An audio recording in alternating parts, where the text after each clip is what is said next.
आजकल न्यूज में आत्महत्या की घटनाएं अक्सर आ रही है।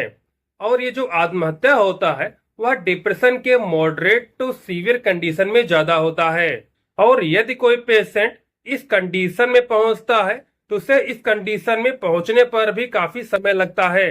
आप पेशेंट के बिहेवियर को देखकर आप उन्हें पहचान सकते हैं और किसी भी साइकोलॉजिस्ट और साइकियाट्रिस्ट को आप दिखा सकते हैं।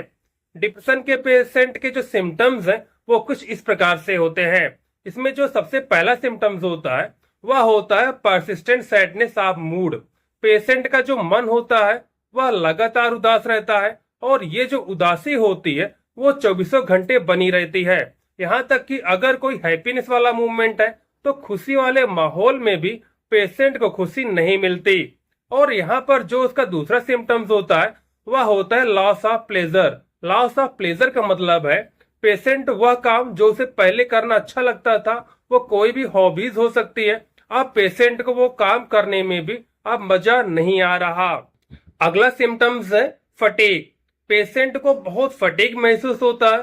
पेशेंट को ऐसा लगता है कि जैसे उसकी बॉडी बहुत थकी हुई हो, उसे बहुत थकान सी महसूस होती है।